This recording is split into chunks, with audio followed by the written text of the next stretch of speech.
ಗಾಬರಿ ಬೀಳ್ಬೇಡ್ರಿ, ಗಾಬರಿ ಪಡಬೇಡಿ. ಮೀಡಿಯಾದವರು ಈಗ ಹನುಮಂತು ಅವ್ರನ್ನ ಇಡೀ ಕರ್ನಾಟಕನೇ ಆಡಿ ಹೊಗಳ್ತಾ ಇದೆ. ನಮ್ಮ ಮನೆ ಮಗ ಅಂತ ಇದ್ದಾರೆ.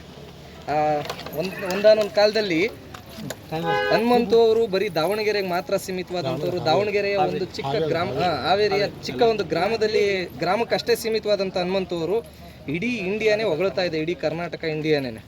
ಇಷ್ಟು ಮುಗ್ಧತೆ ಏನು ಅನ್ನಿಸ್ತಾ ಇದೆ ಮತ್ತೆ ನಮಗೆ? ನಮಗೆಲ್ಲ ಚಲೋ ಅನ್ನಿಸ್ತಾ ಐತೆ.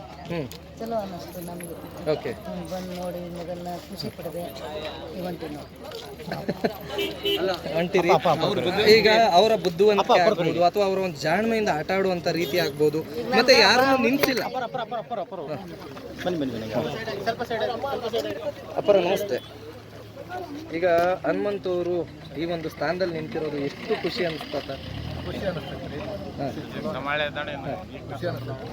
ಓಕೆ, ಅದೇ ನಾನು ಆಗಲೇ ಅಮ್ಮವ್ರನ್ನ ಕೇಳಿದಾಗೆ ದಾವಣಗೆರೆಗೆ ಅಥವಾ ಹಾವೇರಿಗೆ ಅಷ್ಟೇ ಸೀಮಿತವಾದಂಥ, ಹಾವೇರಿಯ ಒಂದು ಚಿಕ್ಕ ಗ್ರಾಮಕ್ಕೆ ಅಷ್ಟೇ ಸೀಮಿತವಾದಂಥ ಹನುಮಂತು ಅವರು ಇವತ್ತಿಗೆ ಇಡೀ ದೇಶಾದ್ಯಂತ ಹೊಗಳ್ತಾ ಇರ್ತಕ್ಕಂಥದ್ದು. ಸೊ ಏನು ಅನ್ನಿಸ್ತಾ ಇದೆ? ಒಂದು ಕುರಿಗಾಹಿ ಹನುಮಂತು ಅವರು ಇವತ್ತು ಇಷ್ಟು ಘಟಾನುಘಟಿಗಳನ್ನ ಎದುರಿಸಿ, ಇಷ್ಟು ಘಟಾನುಘಟಿಗಳಿಗೆ ಫೈಟ್ ಕೊಟ್ಟು ಬಿಗ್ ಬಾಸ್ನಲ್ಲಿ ಟಾಪ್ 6 ಕಂಟೆಸ್ಟೆಂಟ್ಗಳಲ್ಲಿ ಅವರು ಆಗಿದ್ದಾರೆ. ಇಡೀ ಕರ್ನಾಟಕ ಮಾತಾಡ್ಕೊತಾ ಇರ್ತಕ್ಕಂಥದ್ದು ಯಾರು ಗೆಲ್ತಾರೆ ಅಂತ ಕೇಳಿದ್ರೆ ಹನುಮಂತು ಅನ್ನೋ ಒಂದು ಪದ ಬಿಟ್ಟು ಬೇರೆ ಮಾತಾಡ್ತಾ ಇಲ್ಲ. ಸೊ ಅದ್ರ ಬಗ್ಗೆ ಎಷ್ಟು ಖುಷಿ ಇದೆ ತಮಗೆ? ಚಲೋ ಗೆದ್ದು ಬರ್ತಾರೆ ಅಂತ ಅನ್ಸುತ್ತಪ್ಪ. ಗೆದ್ದು ಬರ್ತಾರೆ ಅನ್ಸುತ್ತೆ. ಓಕೆ, ವಿಶ್ವಾಸ ಇದೆ ತಮಗೆ?